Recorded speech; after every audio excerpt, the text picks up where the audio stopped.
आचार्य श्री का दीक्षा दिवस तो सागर में ऐसा मनाया गया कि 52 साल में शायद भारत में पहली बार दीक्षा दिवस समारोह इतना विशाल रूप से गजरत के साथ में कटरा से लेकर मंगलगिरी तक जो माहौल बना था वो एक बहुत अच्छा माहौल बना था, क्योंकि वो एक दीक्षा दिवस था।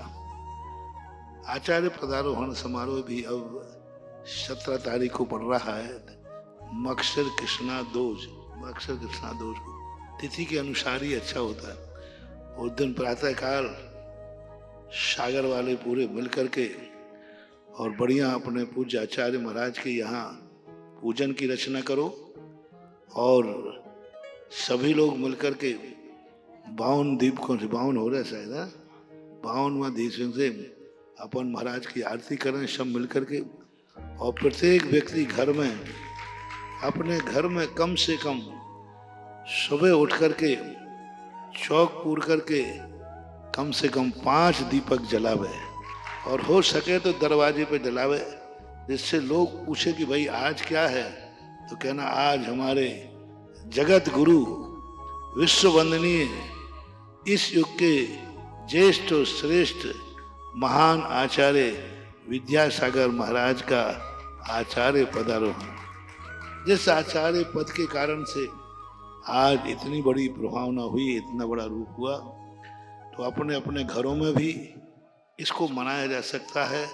दीपक करके रंगोली, सभी जैनी लोग अपने अपने घर के सामने रंगोली करें, उसमें दीप का 5 कम से कम है 36 दीपक जलाओ, कोई आपत्ति नहीं है। ज्यादा करने में कम से कम 5 तो रखो ही, और फिर 36 दीपक रखा करके अपने घर के सामने चौक में रंगोली बनाए और करें, और घर में भी दीपक आदि लगा सकते हैं। यही सबसे बड़ा प्रतीक रूप है। और यहाँ पर जो प्रातःकाल हमारी कमेटी बड़ा कार्यक्रम कर रही है, सारी समाज में सुबह 7 बजे से लेकर के 9 बजे तक 2 घंटे तक का एक कार्यक्रम लगभग यहाँ करने की योजना हमको बताई है कमेटी ने।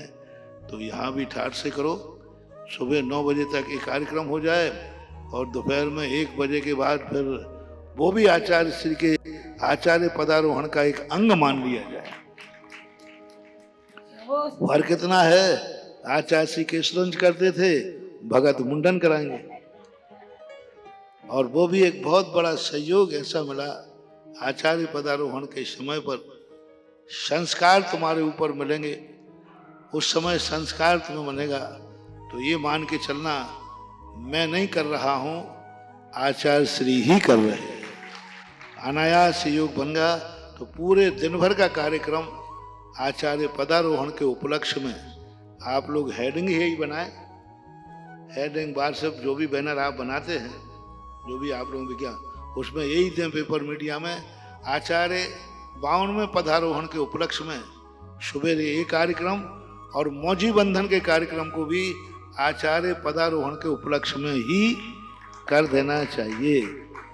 जैसे हमने इस बार के सारे शिविर, जितने शिविर लगे भारत आचार्य श्री के नाम से किए, तो मौजी बंधन कार्यक्रम भी आप आचार्य पदारोहण के उपलक्ष्य में ही करिए और अच्छा हो ही रहेगा। बहुत अच्छा।